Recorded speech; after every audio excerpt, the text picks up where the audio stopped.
Исәнмесез укучылар. Урта гасырларда Кытай дөнья өчен бик күп ачышлар ясаган. Бүгенге дәрестә без сезнең белән шуларны өйрәнеп китәрбез. 7-нче гасыр башында Кытайда 300 елга якын идарә иткән Тан династиясе урнаша. Бердәм дәүләт белән шикләнмәгән властька ия булган император идарә итә. Ул Алла ихтыярын башкаручы күк улы дип исәпләнә. Аның карамагында зур армия һәм күп санлы түрәләр була. Укучылар, әйдәгез Тан империясының күтәрелүен карыйк. Тан империясе күршеләрен үзенә буйсындырырга омтыла. Кытайга Корея һәм Вьетнам вакытлыча бәйлелеккә эләгә. Көнбатышка походлар ясап, Кытай армиясе Урта Азияга кадәрге бөек Ефәк юлын үз кулына ала. 751 елда гарәпләр тарафыннан җиңелгәч, Кытай бу юлдан колак кага. Әмма шушы юл буйлап Иран, Урта Азия һәм Византия белән сәүдә дәвам иттерелә. Ил эчендә йөк ташуны җиңеләйтү өчен 1700 километр озынлыктагы бөек канал барлыкка килә. Ул Янцзы һәм Хуанхэ елгаларын тоташтыра. Соңрак аны ерак төньякка таба сузалар. Елгалар басуларны сугару өчен файдаланыла. Восстаниялар һәм сугышлар белән көчсезләнгән Тан династиясе бәреп төшерелә. Илдә ярты гасыр дәвамында үзара сугышлар тукталып тормый. Илнең төньягында 5 династия алышына. Бу вакыт 5 династия һәм 10 патшалык чоры дип аталган. 960 елда Кытайда Сун династиясе ныгып урнаша. Аның идарәсе күршеләренең һөҗүмнәре һәм халык восстаниялары белән даими көрәштә үтә. 1211 елда Шыңгысхан гаскәре төньяк Кытайга һөҗүм итә. Пекин башкаласы белән бергә Цин империясының бер өлешен 4 ел дәвамында үз кулында тота. Монголлар Кытайлардан камау коралларын үзләштерәләр. Крепостларны штурм белән алырга өйрәнәләр. 14-нче гасыр уртасында Кытайда монголларга каршы восстание башлана. Аны Кызыл яулыклылар восстаниесе дип йөртәләр. Чөнки баш күтәрүчеләр башкалардан аерылып тору өчен кызыл яулыклар бәйләп йөриләр. 1368 елда Кытай бәйсезлек яулап ала.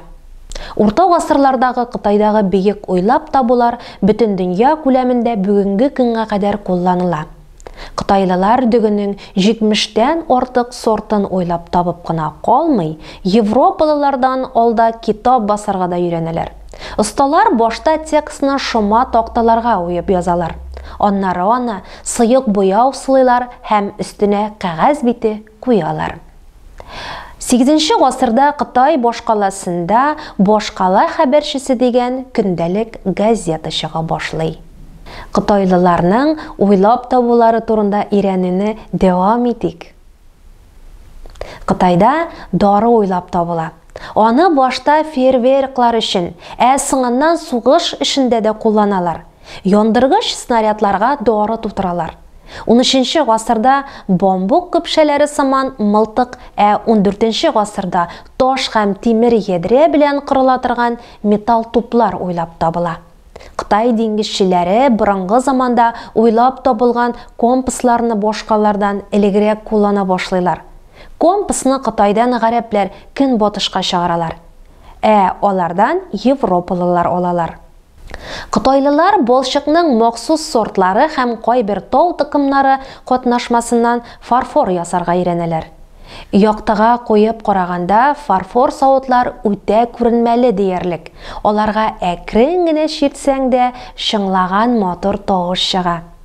Кытай сталары фарфор савыт саба көзге кебек ялтырарга, кәгазь кебек юка булырга, гонг кебек яңгыравыклы, кояшлы көндәге күк исте кебек җемелдәп торырга тиеш дигәннәр.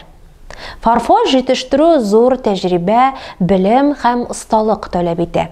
Аз гына саксызлык та кыйммәтле әйберне бозып ташлый. Кытай төзелешләре әйләнә-тирәдәге табигый ландшафтлар белән тыгыз бәйләнгән була. Императорлар, Оксиекләр һәм монастырьлар заказы буенча архитекторлар пагодлар агачтан, таштан, бронза һәм тимердән күп катлы биек монаралар рәвешендәге буддилар храмнары салалар. Күп корылмалар матур сырлар белән оста итеп бизәлеп эшләнә. Искә таба күтәрелеп торган түбәләр җиңеллек һәм югарыга омтылу тәэсирен тудыралар. Алар үзләренең күренешләре белән әйләнә-тирәдәге калкулыкларны һәм агачларны хәтерләтәләр. Укучылар, әйдәгез Япония турында сөйләшик. Урта гасырларда Япония үсешенең үзенчәлекләре, аның табигать шартлары һәм шулай ук илнең мәдәниятенә һәм хуҗалык тормышына Кытайның йогынтысы белән билгеләнә. Япония мең утрау һәм утраучыклар иле. Аларның иң зурлары Хоккайдо, Хонсю, Кюсю һәм Сикоку. Японнар куркусыз диңгез сәяхәтчеләре, балыкчылар һәм диңгез юлбасарлары була. Утраулар территориясенең 3/2 өлеше урманнар һәм таулар белән капланган була.